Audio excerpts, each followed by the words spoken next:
I will call to order the March 8th, 2021 regular Board of Education meeting. If everyone will please join me in the Pledge of Allegiance. Flag of the United States of America. And to the republic for which it stands, one one nation under God, indivisible, with liberty and justice for all.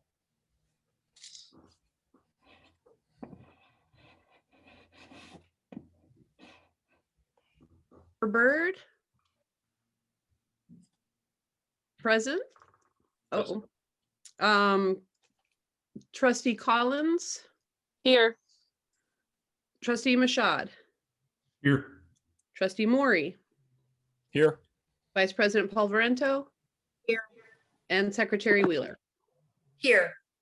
Excellent. So we'll move right into the superintendent's report. Mr. Cook.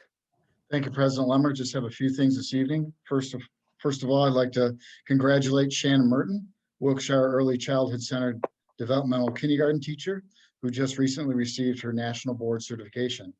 This is the most respected professional certification available in K-12 education. So congratulations to Shannon.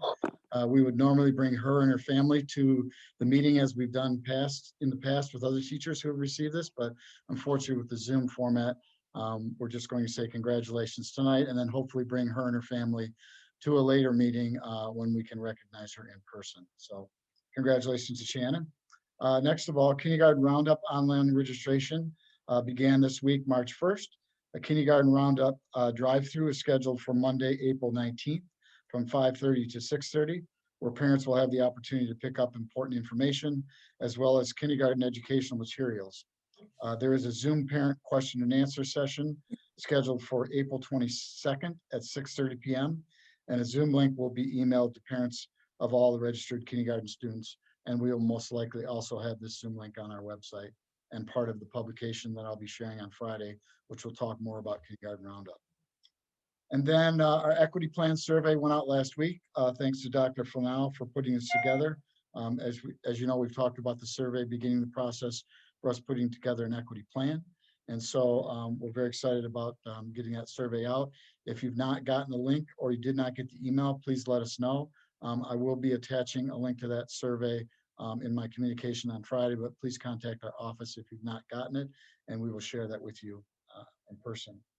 And then I just wanted to talk just real briefly about summer school, because I know we've had a few questions about that. We are planning on having summer school this year. We do understand that there has been learning loss, and we want to make sure that we have opportunities for students to fill in those gaps over the summer. We will most likely have a similar type of programs we have in the past. Hopefully we'll be able to beef up that program.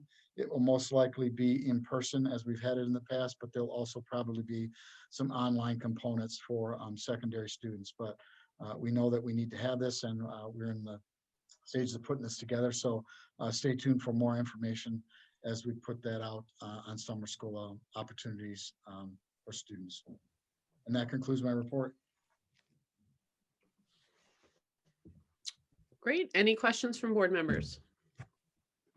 Steve, just a real quick question. Do you have any sense of when you might be sharing some of those summer school plans or what schedules might be? I know that, other like summer camps and stuff are starting to release their dates, and parents are already starting to look at signing up their kids for those kind of events. So just didn't know. Hopefully very soon. We're going to hopefully be sending out a survey to our staff at some point to determine what the interest is, and then we can build a plan around what staff we have available to do that, or if we have to get additional staff to do that. But hopefully here within the next couple of weeks. Thank you.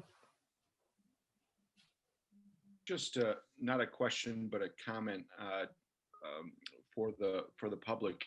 On the equity survey, I'd had a couple of folks, and I noticed on one of the local Facebook pages, some people had the equity survey go to their junk email box. So if folks haven't received it or couldn't find it, they may want to check their junk folder of their email, just as a note there.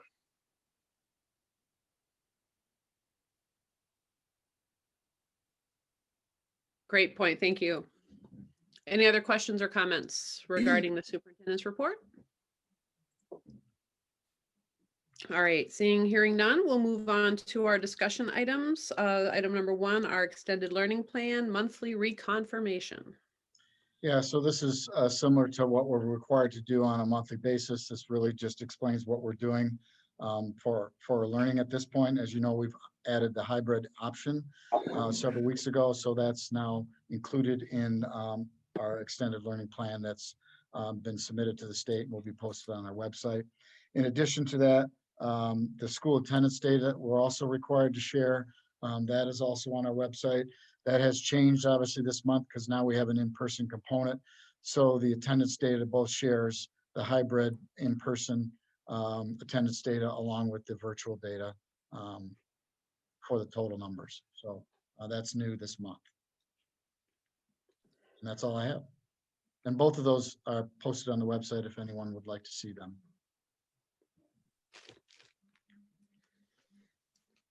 All right, so that was discussion items 1, 2, and 3, Steve? 1 and 2. 1 and 2. Okay, great. I thought there was a lot more to go. Okay, so yeah, so good point to pause to get questions answered for those 2 first. Is there anything else from anyone? All right, so now the big one.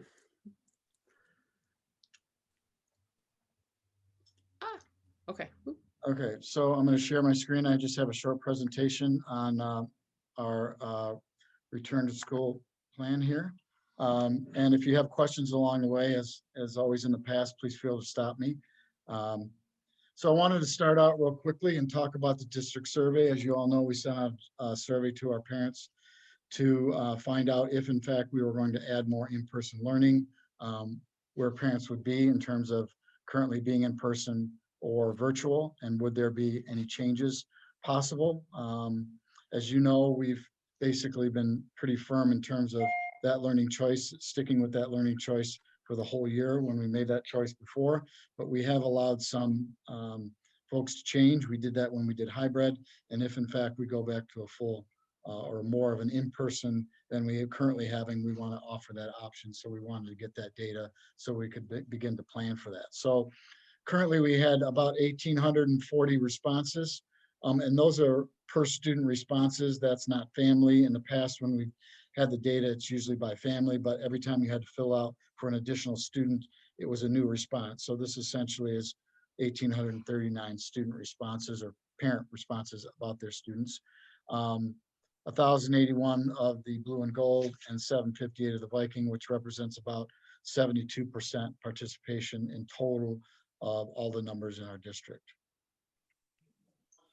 If you look at the first question that we asked, that if we do move to more in-person instruction, this is for those who are virtual, how many of those individuals would want to continue virtually, or how many would want to switch in person? And we had about 63% participation. Of those roughly 758 responses, 281 said they would consider switching to in-person learning, and 477 said they wanted to continue with the 100% virtual. So, and then we asked the in-person parents if we move to more in-person instruction, what their choice would be. We had 1,081 responses, about 80% participation of that group. 1,066, roughly almost 99% of the folks who are currently in hybrid would want to continue if we added more in-person instruction. And we did have a handful, 15, that would want to switch to 100% virtual. So overall, about 99% wanting to add more in-person instruction would want to stick with where they're at. So any questions on the survey data? I know we talked about it in committee reports, but I just wanted to offer any questions. I was just wondering if we have any information about how these last 2 slides break down, like by school or even elementary versus secondary, just as we think about, would there be space within these cohorts to make that switch? Because a switch at the elementary level would involve switching teachers, correct? Correct.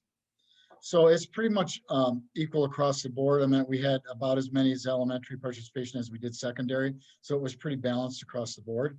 You know, obviously there's different, in terms of the responses, you know, in terms of how many students want to come back at different grade level, and each school that varies by building and by grade level. So, and we're currently disaggregating that data, as I'll talk about just in a minute. So.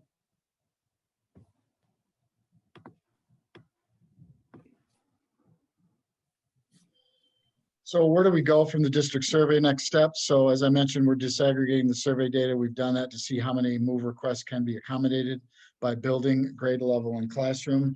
And this is going to vary building by building, grade level by grade level. And it's really determined upon classroom capacity and the ability to social distance, as we talked about before. We're looking at moving to, if we come in more in person, moving to the minimum 3 feet from the 6 feet that we're currently offering. And if we have 3 feet or less, that we will use plastic barriers between students on tables and on desks. And the state requirements does allow 3 foot minimum. And if we're going to offer more in-person instruction based on our numbers, we know that those numbers, the social distance won't be able to be practiced in all cases. But if we do have 3 feet or less, we are going to put plastic barriers up, and they already have been ordered and will hopefully be available before we make that decision. They will be available, I should say. So as you mentioned, elementary students who remain in their cohorts will not change teachers. Elementary students who do change cohorts will likely have to change teachers. As we mentioned in the past, we would try to honor any of those switches that we can. And if we are able to offer those, if we could move them back to the original teacher, we would do that so that they did not have as many changes moving forward. So.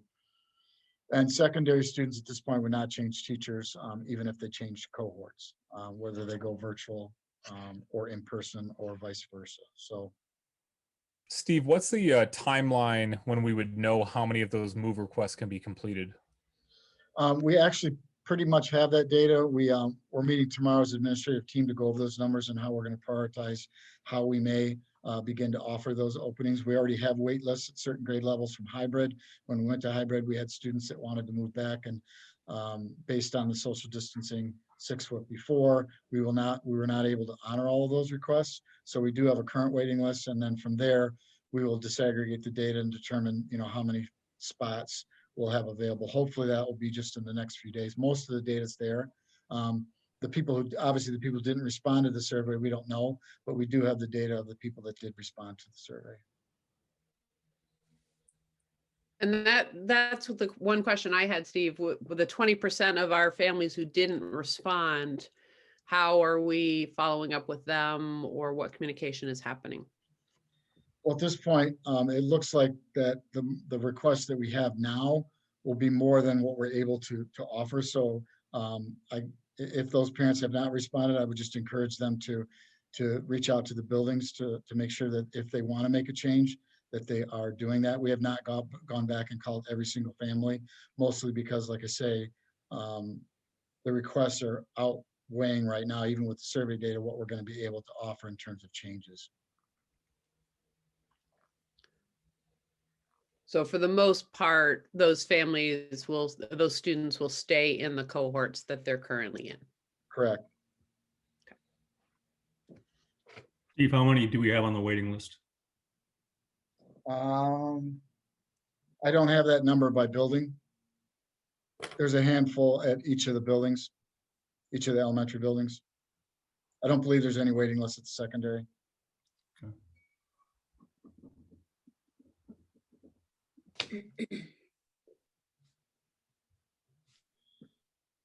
So what will new in-person look like? Most likely, if we do add more in-person learning, we will combine the blue and gold cohorts and add more in-person time. This could be in additional days, longer partial days, or full days. We've talked about that at length, depending upon how we move forward with that. As I mentioned before, plastic barriers will be used when social distancing is 3 feet or less. We've talked about lunch. If lunch is served, we will use plastic barriers between students, and we will honor the 6 feet social distancing for lunch, because that would be the only time that students would not be wearing their masks. So we want to make sure that we would have the 6 feet distancing and the barriers in place for lunch. But there again, that hasn't been decided fully yet. And then in addition to that, we would continue to practice all safety protocols and mitigation procedures that we've had in the past. So we've talked about that at length, hand washing, all of the other screenings, all of those things that we've done in the past would continue. The social distancing would be the only one at this point that we would have to make some adjustments to. So in terms of virtual learning, elementary virtual schedule will most likely remain pretty much the same. We might have some minor adjustments. As we mentioned, elementary virtual teachers assignments will not change because we are going to offer a virtual and an in-person, so we need to have virtual teachers. So those assignments will not change. Secondary virtual schedules will most likely align to whatever revised in-person schedules that we come up with. So, and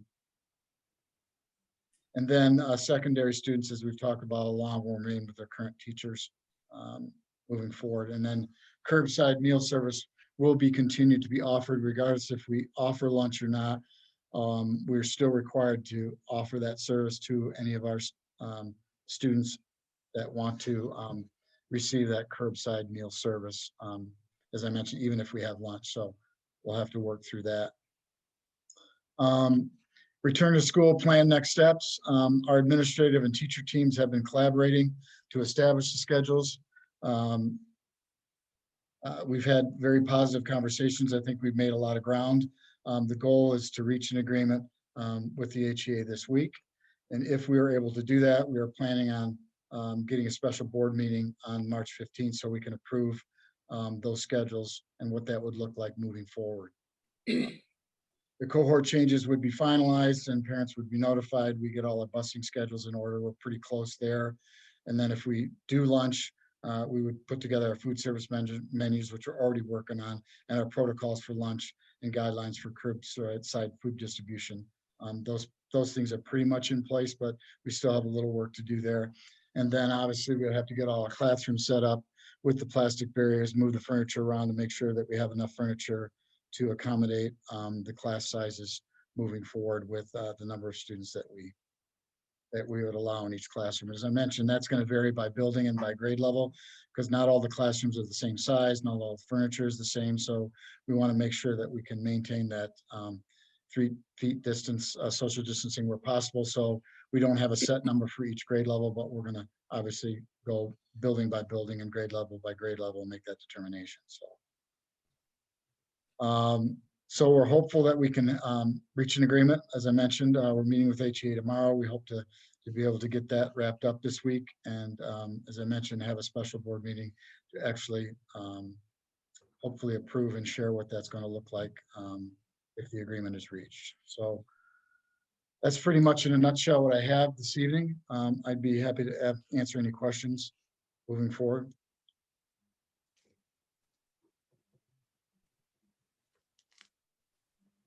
Just maybe, Steve, a couple of comments. I appreciate your emphasis in letting everyone know about the 3 feet and the barriers at the desks if that isn't able to be met.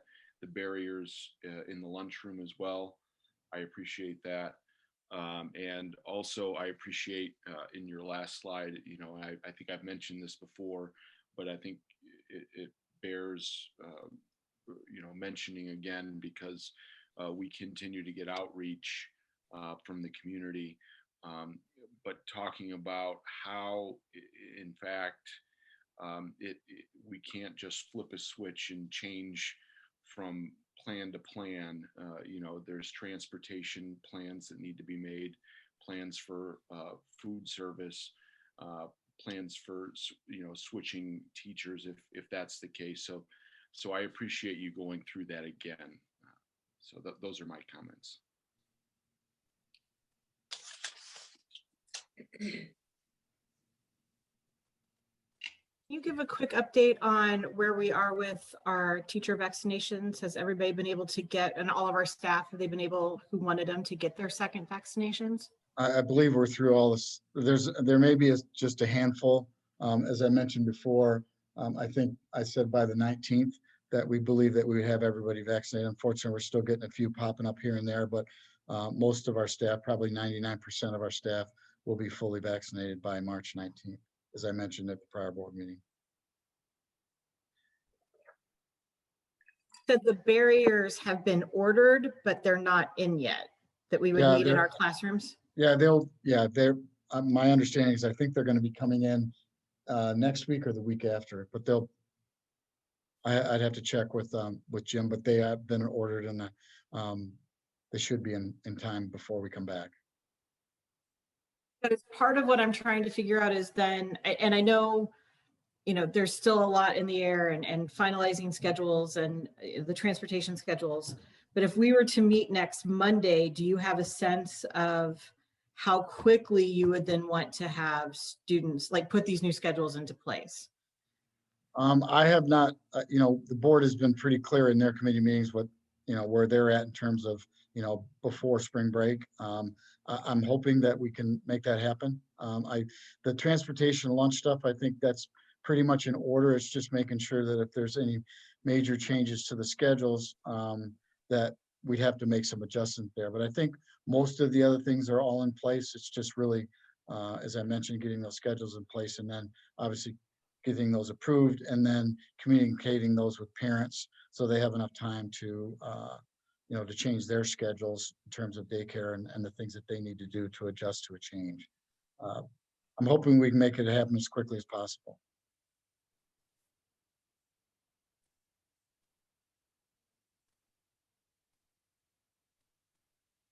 When you say is you hope to make it happen as quickly as possible, Steve, you have thrown out dates in the past here, of which the board has been very animate with you keeping those dates. But yet now here we find ourselves again here. We're hoping that we're going to get there before spring break, which is really contrary to what our subcommittee meetings, at least our subcommittee meeting has been here. And so not providing, our parents with some dates so that they can ready their families and prepare for daycare and more face-to-face time. We find ourselves again here in a situation where, we're not giving them that information. And I'm just concerned that we're continuing to, and you've heard the phrase over and over again, is kick this can down the road. Yep. And preparing for all of these logistics here. At this point, we really shouldn't be, dragging this thing out to say we have more preparation to do for A, B, C, and D. You've laid out the plan. The concern with the barriers, I understand that. I'm not sure when those were ordered or why we have, a back date on getting those in, but I think we could have anticipated the need for these at some point here. But do you have an exact timeline again of when we're going to see these and when those barriers and all the precautions will be in place for a return for more face-to-face? So as I mentioned earlier, it's my plan was to have that information shared once we got the schedules completed at the special board meeting on Monday to come up with a recommendation. And again, we have thrown out dates of March 22nd, March 29th, as these return to school here. And if we have this emergency board meeting next Monday, do you realistically think we could get there by the 22nd? If everything falls into place, I think that's a possibility, correct. I don't think that the other things, the barriers, the lunch and the transportation is holding us up at this point. I think for the most part, unless there's, as I mentioned, unless there's any major changes as to what we've been planning for, that we could make that happen.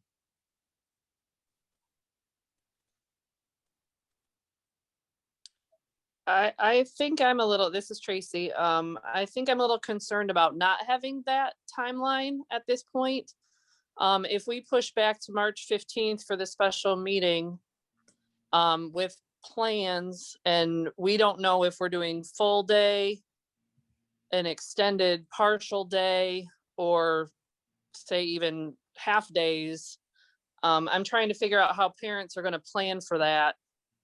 Like you said, I'm trying to think if you have students in elementary and secondary, are we giving enough time for them to plan without having a timeline? That's what I'm afraid of. And I don't want to push back. I think we've been pretty clear too that we'd like to do this before spring break.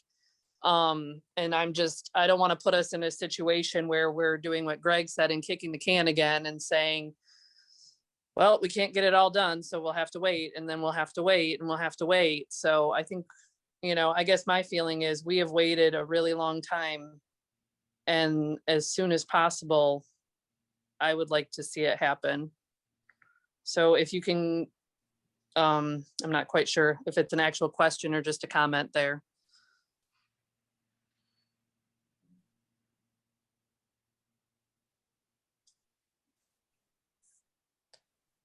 Are there other questions or comments for Steve?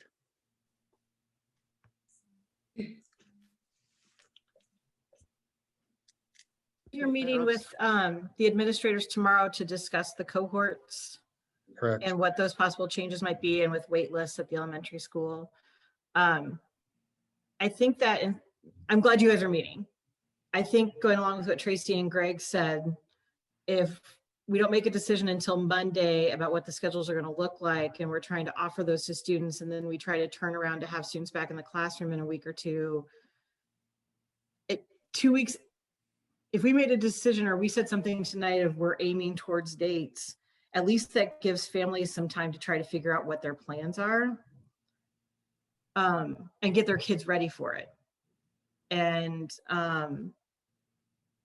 I worry about almost turning it around too fast. Part of me would almost rather, I wonder if it's better to have a tentative, like, this is what we're aiming for, and then confirm it next week, versus wait till next week to give any kind of information, because it goes so fast and it's not that much time, especially if you're looking at childcare. I agree with That's Molly. as much a comment for my fellow members, but that's what I'm struggling with.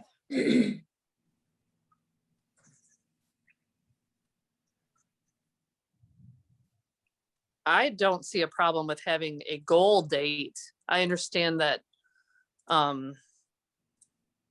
I feel like we've had certain goal dates along the way as we've done this whole process, where everything has not been quite, in order, but we know it's going to get there.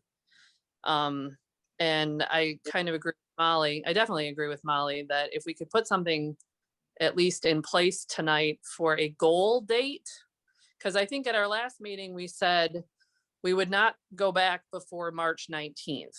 And so obviously we all agreed to that. So we know it would be after that, but I think I would agree with Molly on that, is if we could at least put a goal, I don't want to say throw it out there, but put a goal date out there so that parents can plan.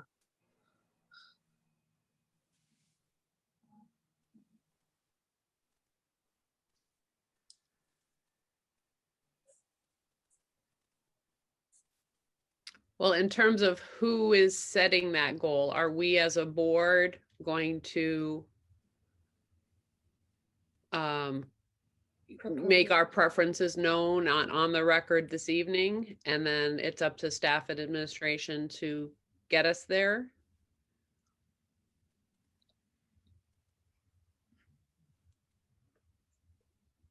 Yeah, I would like to see that, Tammy. There's no reason we can't get those dates on the meeting tonight here and work towards that goal. If we don't have that goal, then we'll continue just to, operate as we have been here this past year, a year. Well, I would challenge that a little bit. I mean, the end of last year was 100% out of our control. That was a state mandate. We did what we were told we had to do.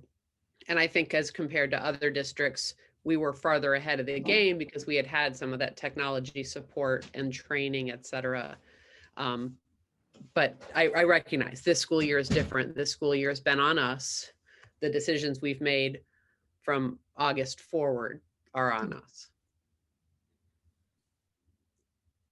Talk a little bit about, I know when we were first talking these hybrid schedules, there's all sorts of complexities in the secondary school schedules, particularly with those who are going to the Career Center, as well as that we share teachers back and forth between those schools.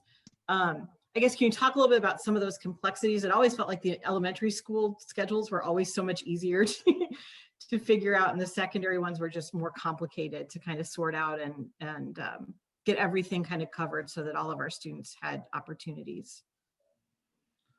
So definitely the secondary is more complex, you know, and we've talked about the idea of concurrent learning. That's really the goal in terms of making that happen with more in-person learning. The Career Center, you know, that's obviously a piece of this. And so that's one of the reasons our hybrid schedule laid out at the secondary like it did, so that we could offer opportunities for in-person or for schooling on the other half of the day that kids aren't at the Career Center. So we have been in contact with the Career Center, and they have appeared to be more flexible than they were in the past. So I believe that we can make the Career Center schedule work with the schedule change. So that was a challenge in the past. And so, yeah, I think that we have more opportunities than we did in the past to make that work at the secondary level. And that's, you're right, that's always been our biggest challenge.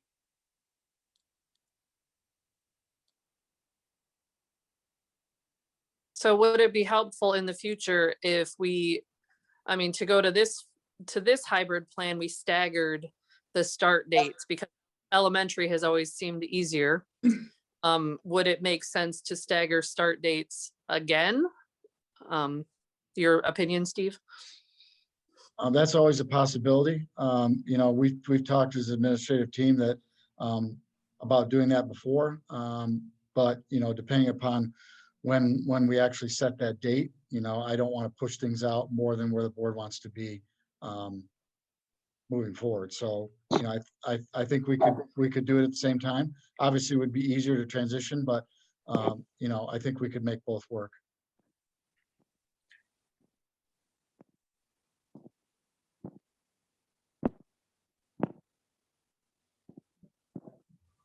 So Just wanted Greg to say and thanks. Tracy. Oh, sorry, go ahead, Josh. I was just gonna say, so Greg and Tracy, what date are you proposing that we shoot for them?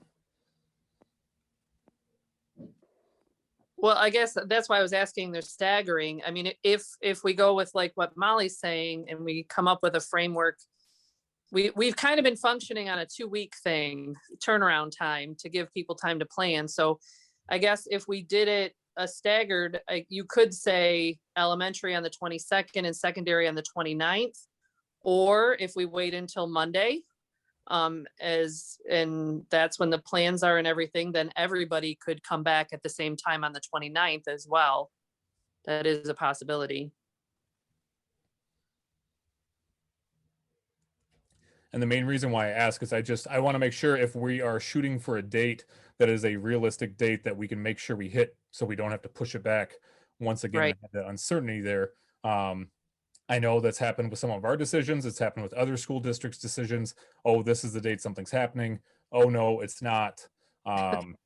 So I just want to make sure if we are trying to set a date, that we definitely are making something realistic that we can do. Let's look at one level at a time here. I appreciate the question, Josh. You're absolutely right about that. Is that the elementary? I mean, Steve, what are the additional readiness that needs to take place to get elementary ready? So I just got a text during the meeting that the barriers they were ordered like a month ago and anticipate they're coming in on the 22nd. So I was just made aware of that. So, you know, that in order to have the barriers and all the furniture moved the 22nd, you know, we could do that, but they're due to arrive on the 22nd. So, you know, if we're going to look at this, it may make more sense to pick the 29th and just do both at that same time, so that we make sure that we have the time to get everything set up for all the classrooms.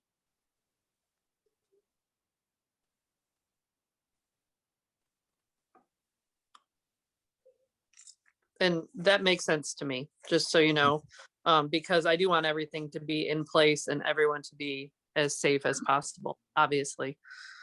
And because we have talked about mitigation strategies and masking and all, and the distancing and all of that, I'd want to make sure that we have that all in place too. So that's an important piece of information. So thank you.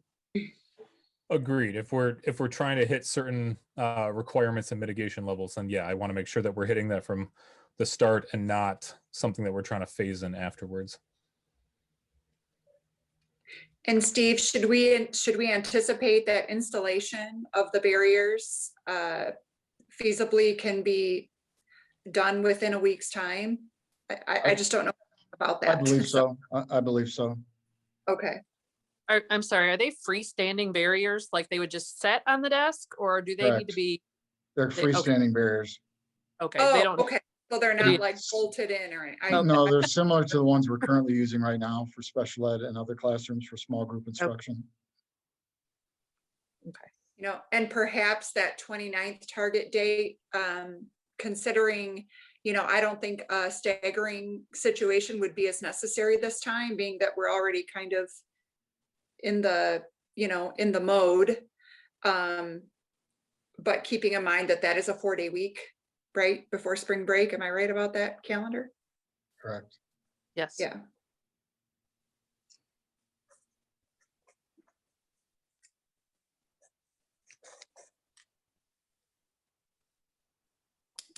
If we said tonight that we wanted that our goal was for everybody, for these new schedules to be what, in effect on the 29th, we'll have more in person by March 29th.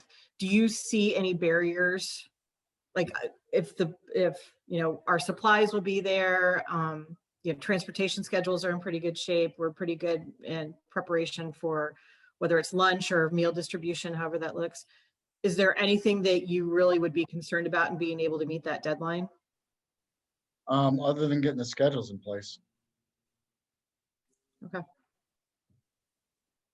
So would we be comfortable with the 29th and still have the special meeting on Monday to look at those schedules and make sure everything's agreed upon? And we would still have that special meeting so that parents could still have a 2-week turnaround time to see the schedule and adjust their own schedules.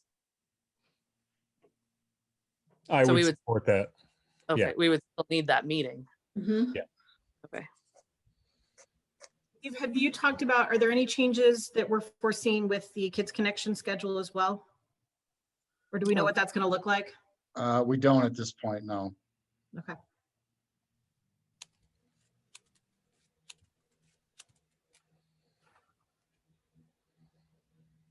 So do you foresee having enough information about the schedules prior to next, if we were to have a special meeting on next Monday, Steve? I mean, that's the first piece of this. I mean, we have to get the schedules approved. I mean, that's the number one piece. And so I just want to be real crystal clear about that that's the most important part of this whole thing, is getting those schedules in place. And then the timeline will follow based on that piece. So. But if the board wants to set a target date, that's, we can do that.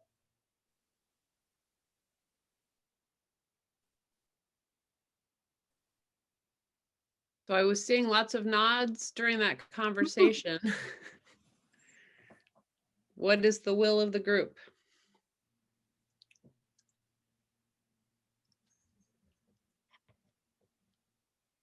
Do we make a, well, this is one of those things again, do we make a motion? Is it a resolution? Is it a target date that's informal? Like, what is everybody willing to do there?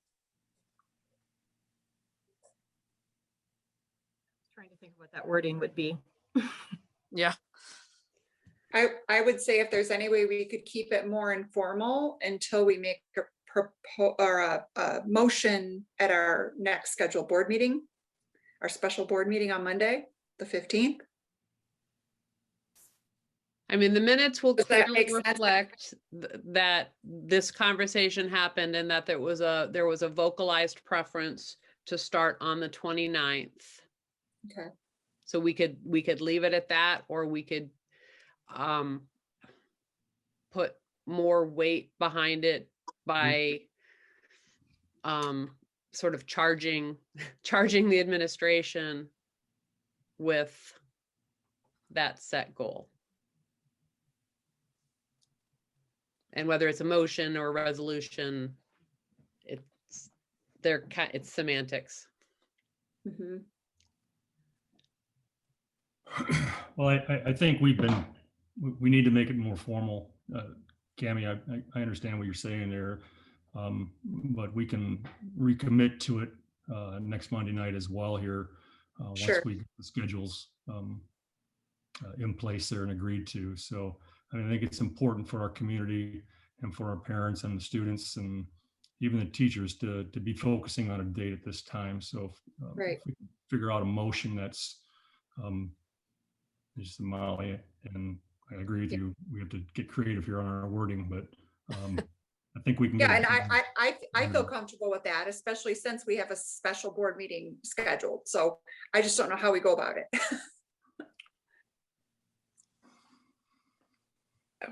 I mean, it could be a motion that, and we could use the language of encourages. That's not very strong though. But it establishes our preference. It's, you know, that, or we say, and I'm not proposing a motion, I'm just wordsmithing a little bit here, but But could we say a goal date to be discussed or to be potentially approved or? no, I think I'm hearing people say they want the record to reflect that the board supports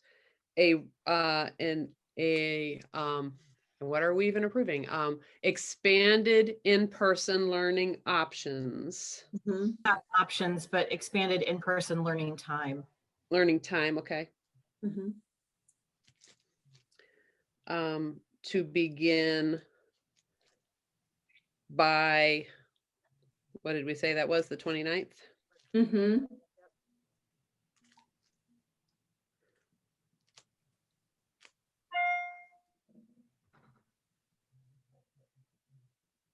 Does anyone want to make that motion? Or something similar? Can you say that again, Tammy? Because I wanted to hear Yeah. the wording. The board supports expanding in-person learning time to begin by March 29th.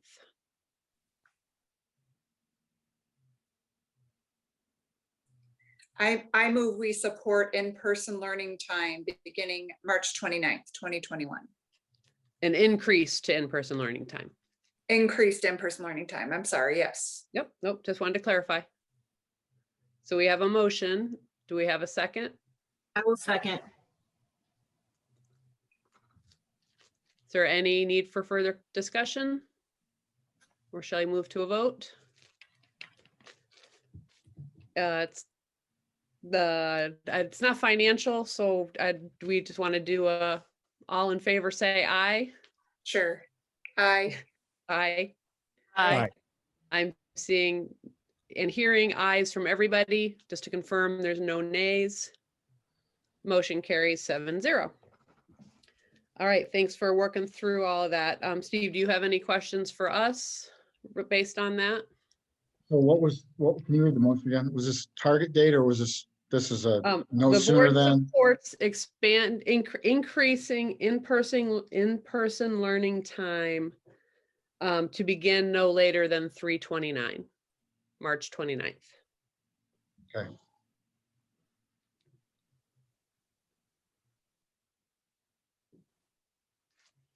All right, well, do you have anything else for us then related to the plan, Steve? I do not. I just want to, as I mentioned before, I just want to stress that the schedules are the first part of this that we need to get in place. And that's key. Great, thank you.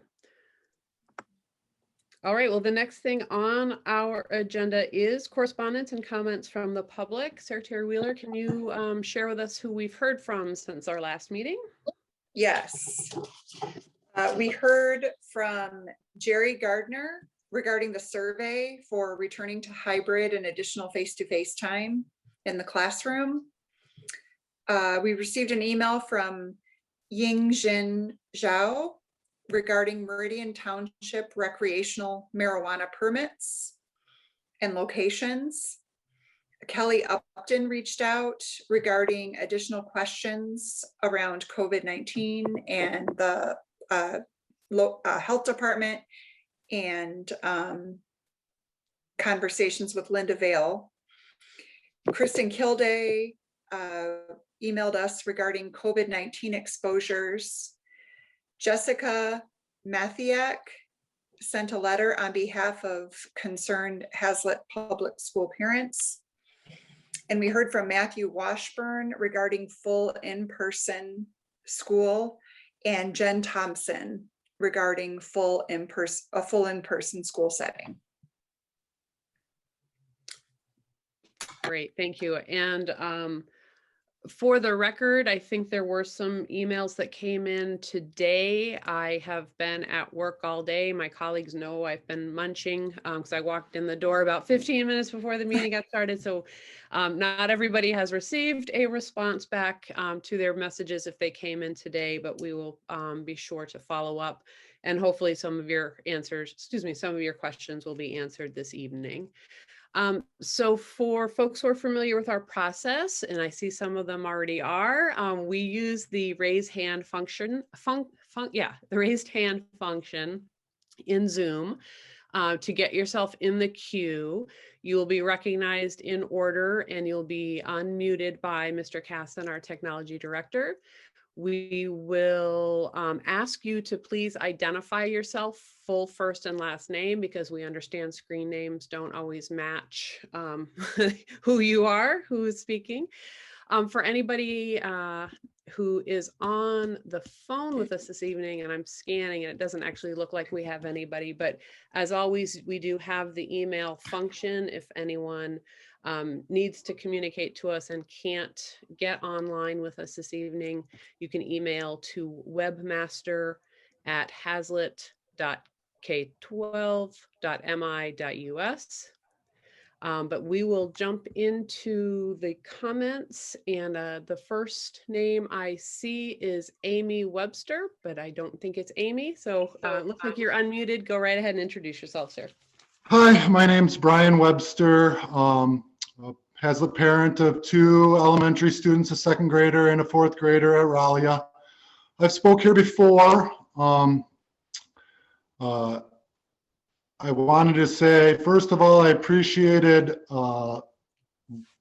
sense of urgency from the board for the first time in a long time about really getting the kids back into the classroom as soon as possible.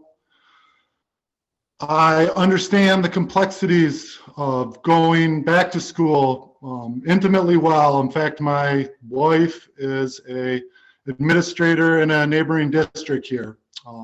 So we talk about this all the time.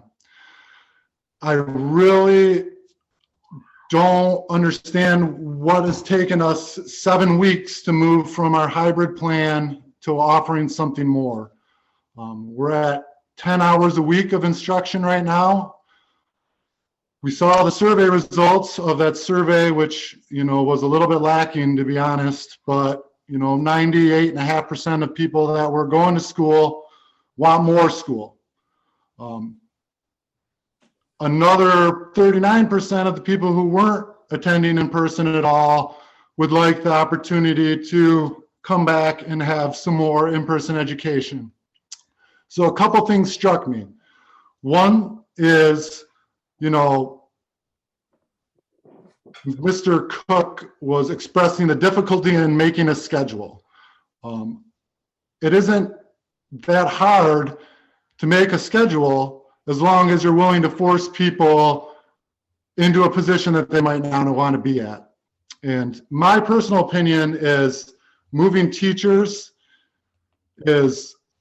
should be a lower priority than the amount of instruction time that children are getting. So for you to say that I'm not going to move a teacher from online to in-person to accommodate kids that want to come back is negligent. If children want to come back, you as a district have a duty to bring a teacher back to teach those students in person. I mean, all of our data that we've been getting has shown how important it is for them to be in the classroom. So for you to create waiting, I'm speaking solely of elementary, for you to create waiting lists of kids to get on instead of assigning teachers to keep class sizes as balanced as possible is negligent. So it sounds like you're trying to pack the cohorts that you currently have as full as you can and then call that good. Well, I'm willing to have my child go in a classroom, a full-size classroom. The 98% of people who responded wanted more at school, and there was nothing in there about added plastic protection. You can't save people from things they don't want to be saved from. So you could essentially have a full day of school tomorrow if you just combined the hybrid cohorts right now. My kids would be willing to go to school on Wednesday. Is there something wrong with Wednesdays? I don't know. Why can't we go to school on Wednesdays? I would love to go to school on Wednesdays. We've had a lack of in-person instruction for a long time. You have lots of options. You should have had your schedules created by now. I don't know what has been happening for these 7 weeks, but if you could address that at all, like, how do you not have your schedules ready? I know that you're looking for a letter agreement from the union to create these schedules. It's your job as the administration and the board to mandate what happens. I will tell you that I would be happy to make a schedule. We've made lots, my wife has been making lots of them. I'd be happy to make one for Hazlitt that accommodates all the elementary school students. I'd be happy to share it with the board. I come to these meetings every time. I'm so concerned. I just want my kids to get the best possible education, and I just feel like, why the 29th? Why so long? We're one of the slowest actors, and I try not to compare us to other districts, but man, it's hard. I really would implore the board to make it's. I guess I don't understand who is making these decisions. Like, why aren't we making them for what's in the best interests of the students? And I fully support you guys, children having an online option. Like, my decision might not be right for others, and I completely get it, and I support that 100%. I support teachers. I mean, we're intimately involved in public education in my family. But that being said, I support children more. And I really would love to see even more force from the board to get our kids back that want to be back. The kids that want to be back, the kids that want to be online should have that option. But the kids that want to be back should get an option of full-time education.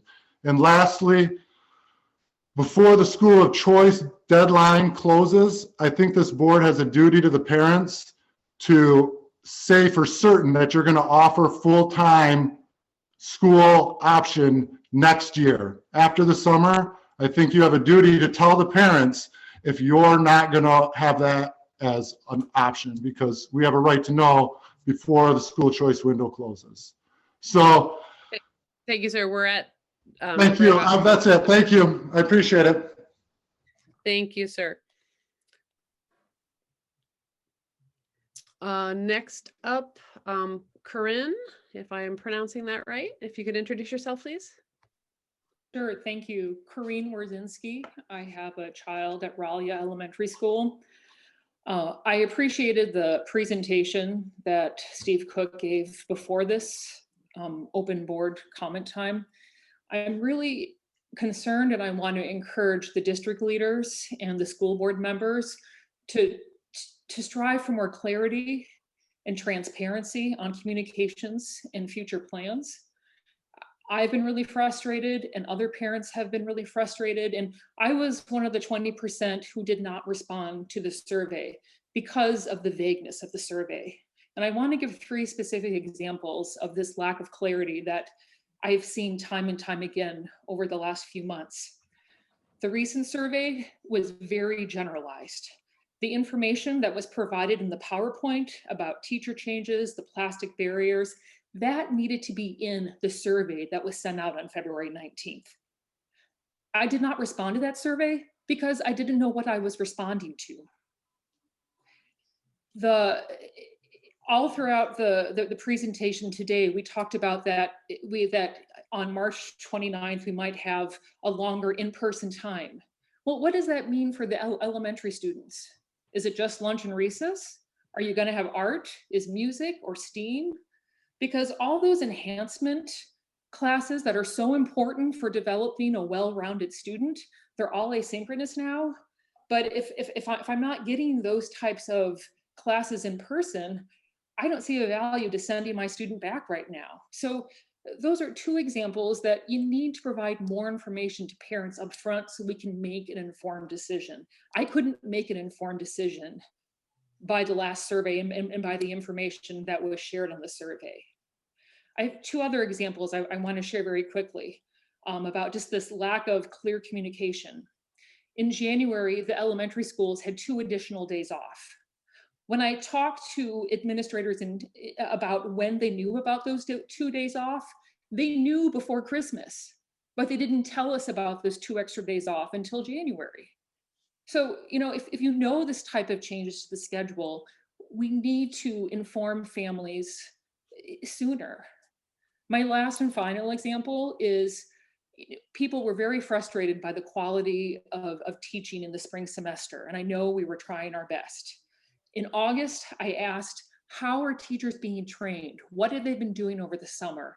And the response that I received was, teachers have been working all summer on plans. But in conversations that I had with teachers across multiple grades, teachers weren't included in conversations with summer planning. From what I heard from other parents, training and online learning and the delivery of online learning was very inconsistent. So again, as a district, we could be providing more clarification on how we're training our teachers. We have really, really good teachers in Hazlet. And I think we have tools available to make learning better, but it's not clear as a parent how they're being trained. And even though we hope that a lot of online learning is going away, the stuff that we've learned over the last few months, that can continue to enhance learning, even if the fall is more in person. So in closing, just please push for more clarity and transparency on regular communication, but also what you're doing in the future. I think it would help families make better decisions and help our teachers teach better. Thank you. Thank you. Next, I'm showing in the queue iPhone Jeff. Welcome. You have 5 minutes. Introduce yourself. Thanks. Hey, thank you. Jeff Kessner speaking. I'd like to talk about a couple goals that the school district has. And the main 2 are to educate our kids and to do it safely.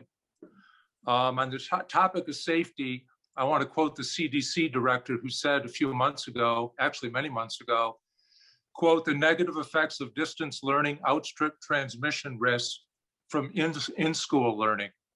There's more spread that is happening in the community when schools are not open than when schools are open, end quote.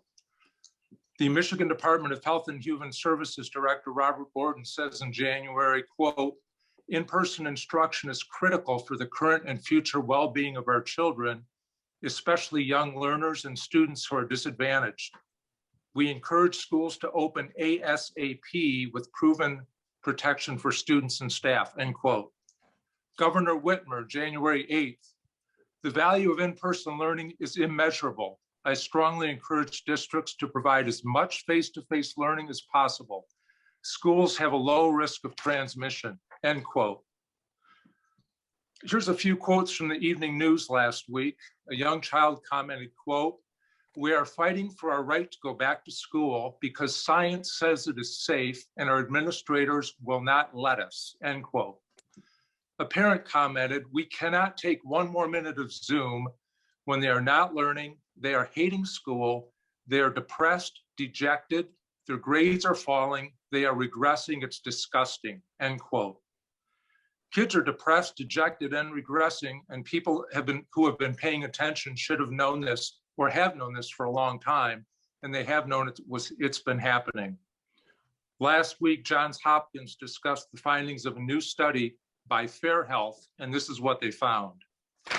School closures having to learn remotely and isolating from friends have been sources of stress and loneliness. How bad is it? Here's some examples of how bad it is. Among children of 13 to 18 age group, insurance claims for intentional self-harm were up 100% from April 2019 to April 2020. Insurance claims for medical help for drug overdose rose 113%. Insurance claims for anxiety up 94% for the 13 to 18-year-old age group. Major depressive disorder claims up 84%. And here's the stunner. Kids are 10 times more likely to die from suicide than COVID. Let me repeat that. Kids are 10 times more likely to die from suicide than COVID. These are some of the examples that the kids are under as a result of remote learning, according to the study in coordination with Johns Hopkins. So this is all happening when the CDC, Johns Hopkins, and many others are saying that 99.9% of our kids under the age of 22 and 99.5% of the teachers will have no serious effects from COVID. So that's the safety part of it. I've been trying to communicate, well, I have been communicating with the board on Zoom, via email since September, communicating these facts. Okay, let's talk about education of our kids. We know that on average, and again, this is Johns Hopkins, CDC, numerous agencies, kids have suffered on average a 50% learning loss in math, 30% learning loss in reading. We also know some kids will never be able to catch up. I was interviewed by the Lansing State Journal back in January 2nd, and in the article, they asked me a question. Why do you care so much about what's going on in schools? And my quote was, kids are the future of our community and our country. And if we're not educating our kids, what's the future look like for our communities? So in conclusion, I want to say that many of the school districts in Ingham County have gone to a full day of in-person learning for elementary and a non-full day for secondary. There's school districts that have actually been going since last August, West Bloomfield, Brighton, Langsburg, numerous. So I sent an email to the board and I've asked that a few questions be added to tonight's agenda, and I'm looking forward to just a few answers. One of the questions had to do with how are kids going to catch up, and I appreciate the response about summer school, because I think that's one of the major things that's going to help them catch up. Although many of these kids are so far behind, they will never catch up. But one question I would like to know is that if someone could provide some reasons, some concrete, specific reasons, why Hazlet has not joined other schools across Ingham County and the state that have been successful with full days of in-person learning, I'd appreciate it. Thank you very much. 5 minutes, sir. Thank you very much. Next up, I'm showing a Riley. Riley, if you could introduce yourself, please. Yeah, sorry about that. Actually, my name is Kelly Upton, and I am, first, I just wanted to say that this is the first time that I have spoken. However, I've been on every single board meeting since we moved into the district in May of 2018. We moved into this district because this district was supposed to be an A+ district. I have not seen that from this district for this school year. I have contacted the board, and thank you, board members, so very much for always responding. I just greatly appreciate that. Tammy, I can only imagine how many emails you're seeing. So just thank you for responding. My main question was exactly that of Jeff's. Why is Hazlet not back to school? Every single school in Livingston County is back to school. How is COVID-19 so smart that once we cross over the Livingston County, Ingham County border, that we can't go to school anymore? It doesn't make sense to me. Kids are going to school. Kids have been going to school. And for some kids, they do great online. I have one child who, great, he's an elementary kid. He's far advanced. He tested out of his grade already. He's fine. Then I have a freshman in high school who, you know what? He's not fine. And you know what, Jeff? We're one of the people who has extra medical bills, who has extra anxiety medicine, extra ADHD medicine, because this is not normal for children. Steve, you presented tonight, you said, you know, we're working on getting more in person. You didn't give us any indication whatsoever of what that was going to look like. My child goes to school for 5 hours a week, 5 hours for the entire week. That is just not okay. So great, you guys are planning on adding more in person. I love it. I'm for that. But what does that look like? So now does my high school kid go 10 hours a week? Will he go a full day? And I understand that these schedules have to be approved by the HEA. I get that. I understand that. But you gave us no information, nothing to go on. You just said, we're working on it. We've been working on it since we were supposed to be back in school in August.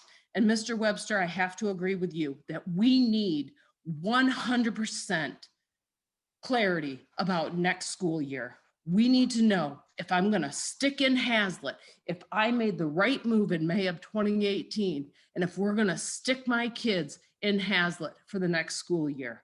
That must be known. And school board, I beg you, I beg you, I beg you, I beg you, please at least give parents that information, push the district for that information for the next school year.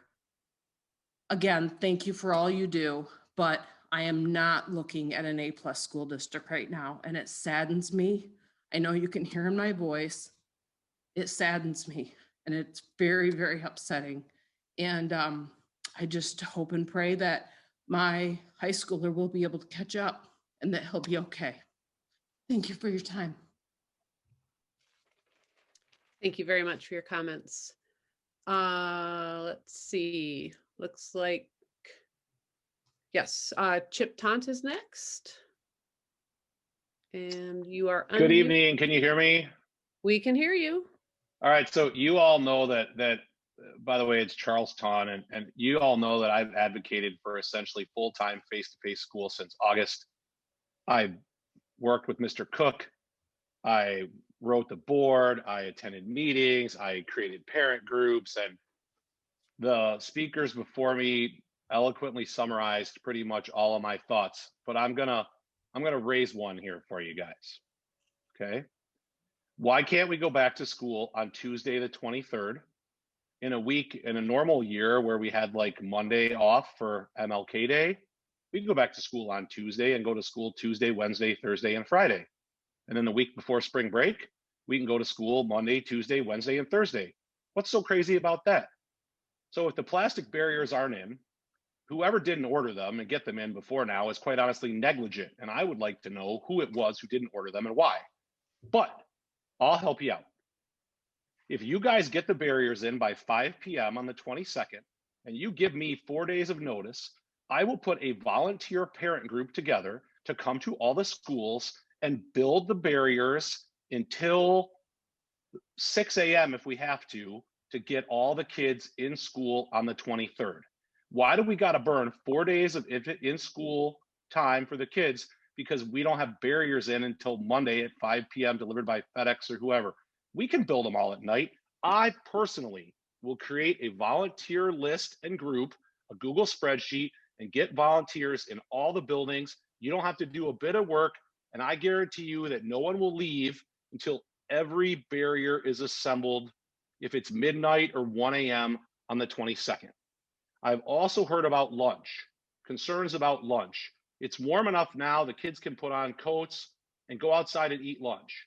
And Jason Kilday and I have volunteered to arrange tents put up outside the school, and we'll get the Foundation for Hazlitt Public Schools to pay for them so that if the kids go outside to eat, they don't get rained on.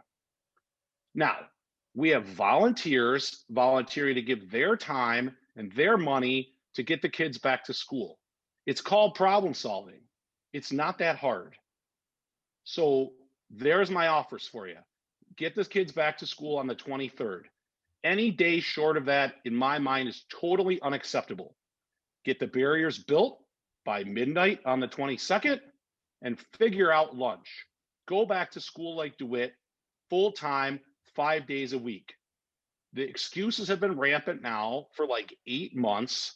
And what you're hearing from the public today, finally, is that everybody is sick of the excuses. There's no more excuses. There's just solutions to problems.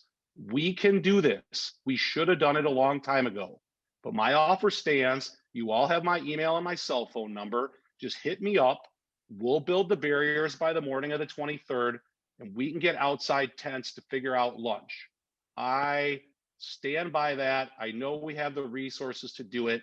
And all we need to do now is to give up the mistakes of the past and focus on doing what's right in the future and solving problems, not standing around and worrying about them.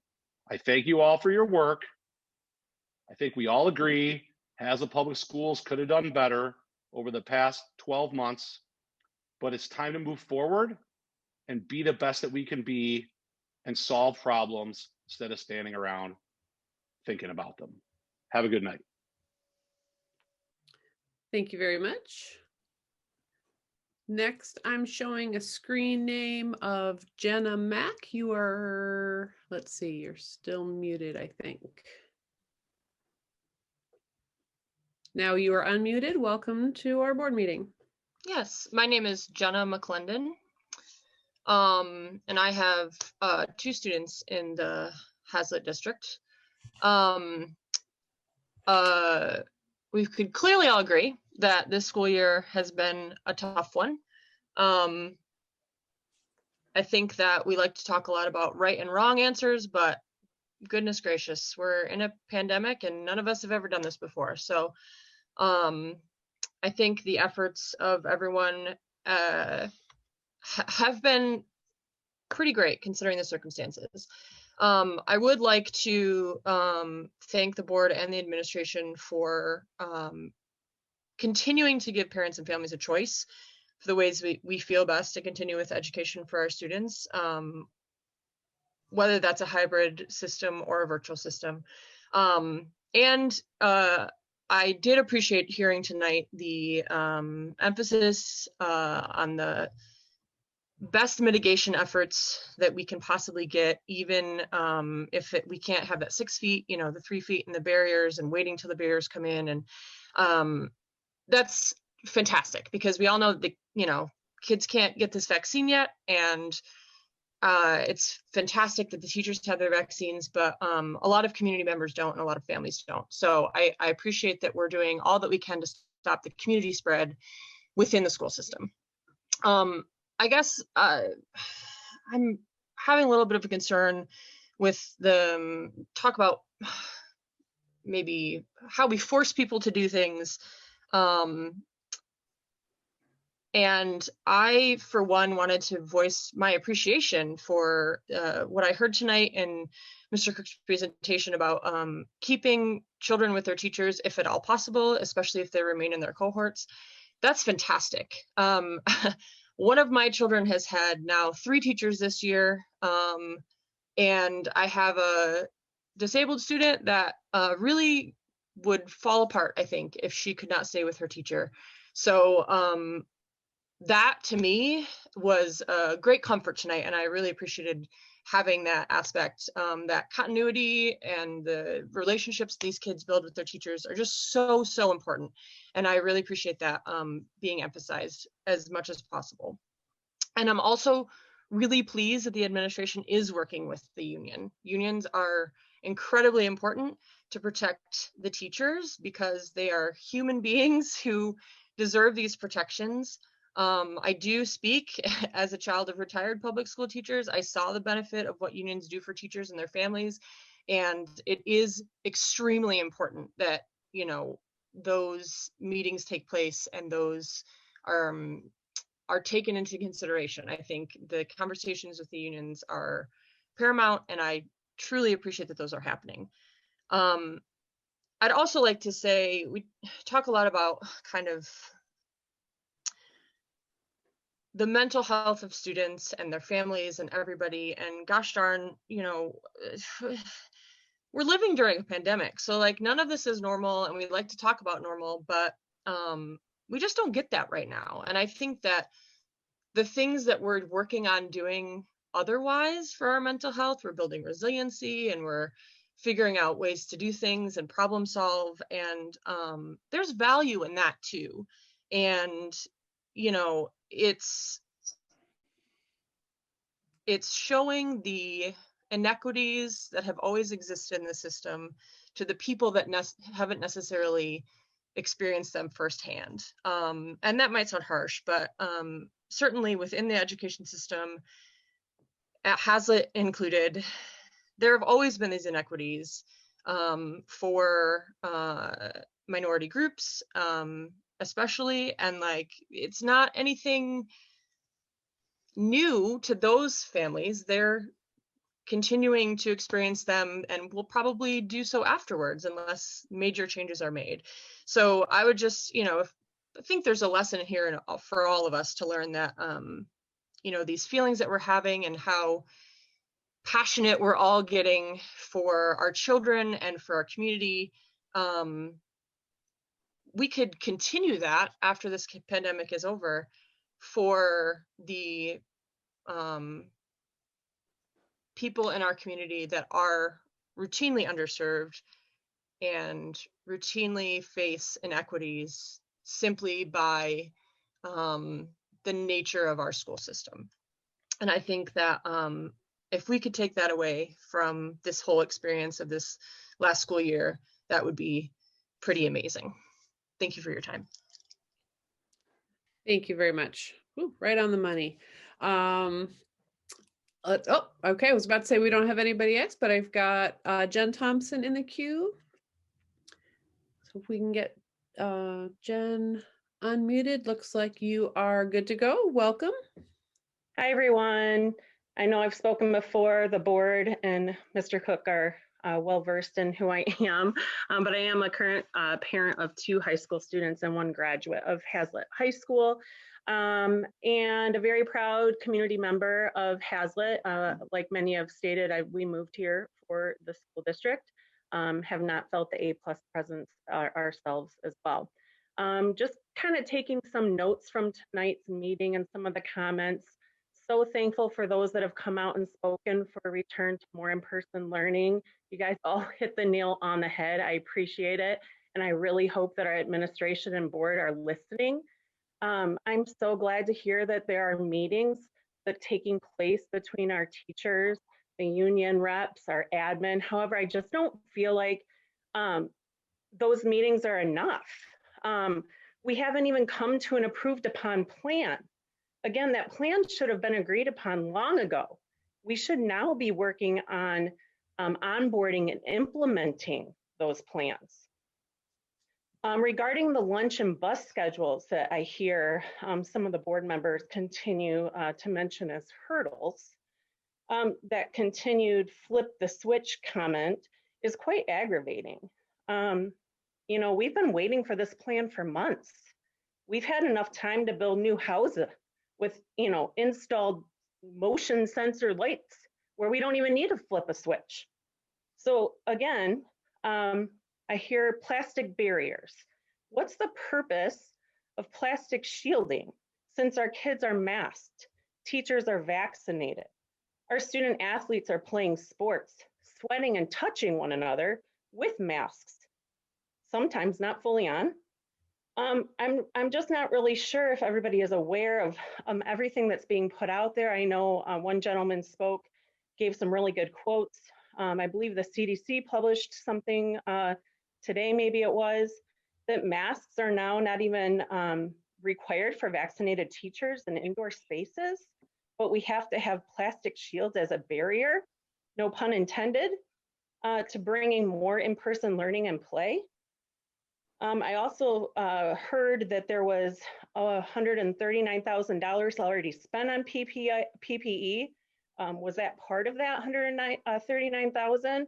Was this additional? Were we holding on to that money? Why were these just recently ordered?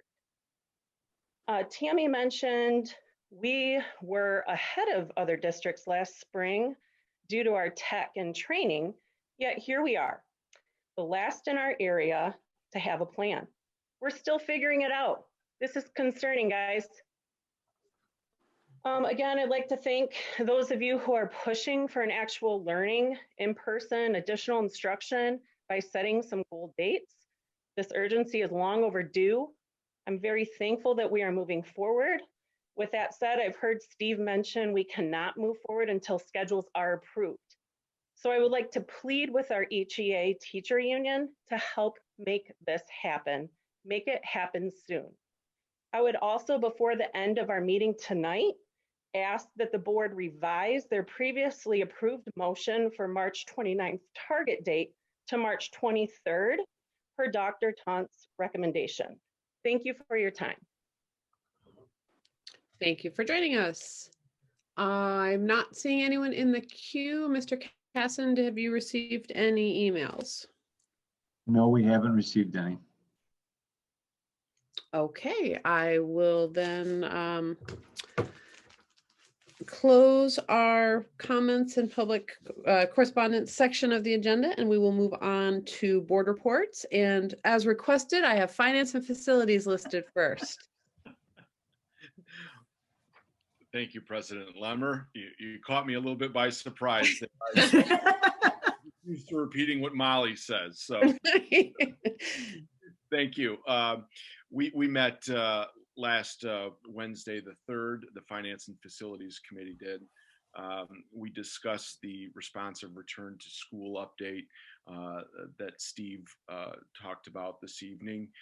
We talked about we went over some of the survey results and discussed some of those. And we also talked about some of the protocols that would be put into place if there were an increase in face-to-face learning. We then we also talked about the equity survey that the district has seen come out last week. I think it was last Friday, if I remember correctly. And we discussed some of those steps going forward.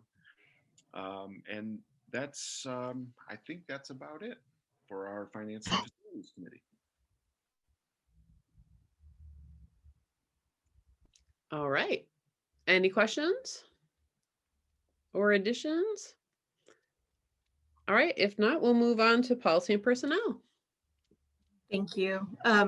We had, again, a similar agenda as finance facilities. We met on Tuesday morning. We discussed the return to school update, had a lot of discussion about timelines, what it would take to implement the plan, including the updates to some of our protocols and additional supplies that would need to be purchased for the safety in the buildings. We did also discuss the equity plan and the survey that would be coming out from Dr. Flannel. And then the only additional was discussing that we have heard from Neola that the spring updates are available. And so I am working with Michelle Gustafson in the administrative building to set up the meeting time with the Neola representative. So those will be available for board members to review soon.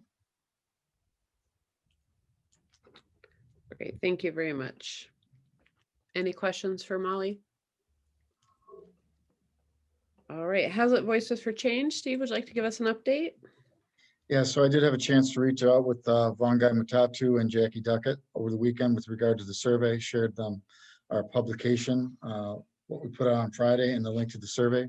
So they were going to share that with their members. And well, we look forward to working with them here very shortly in terms of putting the next steps in place to get our equity plan together. So that's all I have. Great. And I will add that the members of Hazlet Voices for Change have indicated an interest in connecting with the board. It's not clear if they want to come present to a board meeting or have a smaller conversation with fewer members. That would not be an official meeting because we have Open Meetings Act restrictions on that, but it would be potentially 2 or 3 members. So we're still waiting to hear back from them. I'm very open and interested to have ongoing conversations with them. As we've noted in the past, there's been a lot of effort and attention on the development of this survey, but the survey is by no means the be-all, end-all to our efforts to promote and strengthen diversity, equity, inclusion within our district, among staff, among students, And so we know we have work to do. And this is a very, very, very preliminary first step in those long-term ongoing efforts. But we look forward to continuing to engage the community in these efforts, including our recent alumni. We really appreciate their role and their advocacy in bringing their stories and their voices to this work. Any comments or questions about that work? All right, items from board members.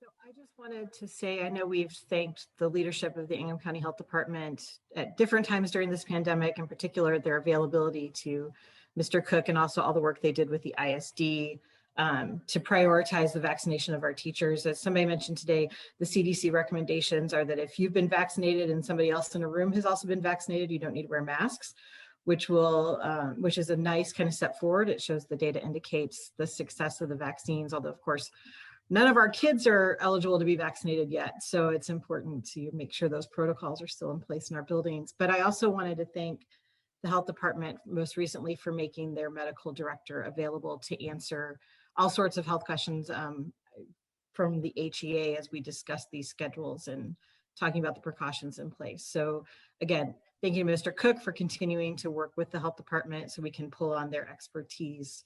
And thank you to the health department for being responsive when we make requests.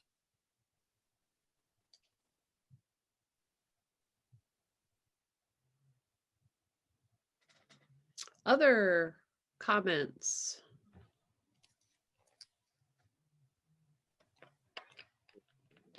I'm not seeing or hearing any.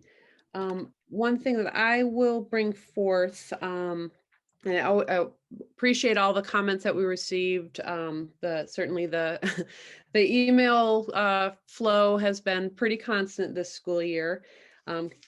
But as was mentioned, it's been an unprecedented year. So we adapt, we do what we need to do. The one thing that I do want to address is in reference to the role of our teachers and the input that they're providing into the process. I just want the community to remember that our teachers' primary role and responsibility is to teach. They are spending their time in their classrooms, either virtually or in person at this point, and their responsibility is to their students. And that's not just the classroom teaching time. I'm sure you've all, if those of you who are parents have experienced the after hours emails, you might notice, you might send an email to them and you'll get a response back from them at 9, 10 o'clock at night. So our teachers are teaching, they are doing their jobs, and they meet, pretty darn regularly, way more than we've ever asked them to do before, for the constantly changing realities of a worldwide pandemic. Do I wish personally at times that we could move more quickly and that we could potentially streamline some of these processes? Absolutely. But there are processes in place for a reason. And we talk about mental health, which many of you don't know me, you don't know my personal story or some of the causes that I'm involved with, but mental health is a very important issue to me. And what's sometimes lost in these conversations is the mental health of our teachers as well. And so I want to put that out there, that we are already asking an awful lot of our teachers and staff. Could things be moving more quickly? Maybe, maybe not. I am not in the classroom. I am not interacting with the students and the parents and managing parent-teacher conferences, as well as developing new protocols that are ever-changing based on the ever-changing guidance that comes from the CDC and the health departments. So I just wanted to share that. And in case I know there are teachers on with us today. Just letting you know that, you know, we know there's pressure on you. We've created a little more pressure by motioning in on a goal date here. But it's for some folks who are not doing this, not living this every day, day in and day out. I just want to acknowledge that we know how hard you're working. So that being said, is there anyone else or anything else? Hearing and seeing none, I will move on to our consent agenda. It's just a couple of items this evening. I'll read through all three. You can let me know if you need any pulled, but they're all pretty standard ones tonight. We have approval of the minutes of the February 22nd, 2021 regular board meeting.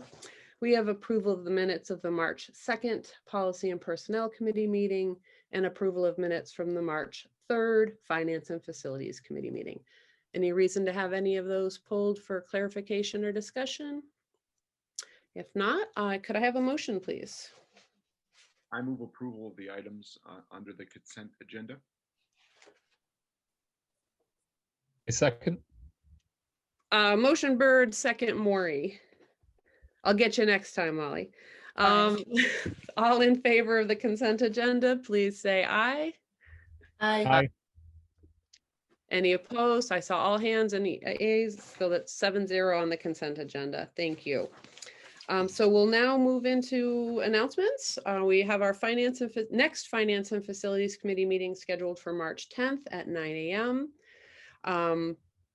I believe we are still under restrictions through the end of March, so we will continue to maintain these meetings virtually. We do need to clarify what new legislation has been passed and or what new guidance has been implemented that impacts our ability to meet. We do have a Policy and Personnel Committee meeting scheduled for March 12th at 8:30 a.m. We will add our newly scheduled special board meeting for Monday, March, whatever next Monday is. 15th. Thank you, the 15th. I do want to actually ask our board members, would people be open to a 6 p.m. meeting instead of a 7 p.m. meeting that night? I'm seeing some nods. We're good. Is anyone opposed to a 6 p.m.? Okay, so we will, through the authority vested in me as president, I am announcing the special board meeting, excuse me, for Monday, March 15th at 6 p.m.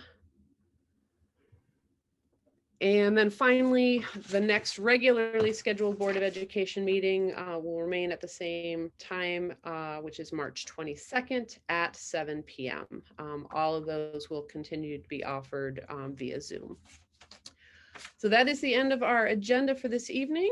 Do we have a motion to adjourn?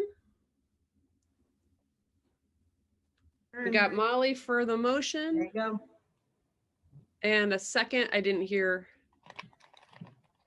I can second. Thank you. So Paul Varento for the motion, Collins for the second. Any discussion or questions? All in favor of adjournment, please say aye. Aye. Aye. That's 7 ayes, no nays. The motion carries. We're at the end of our meeting. Thank you, everybody. We'll see you next week. Thank you, Tammy. Aye.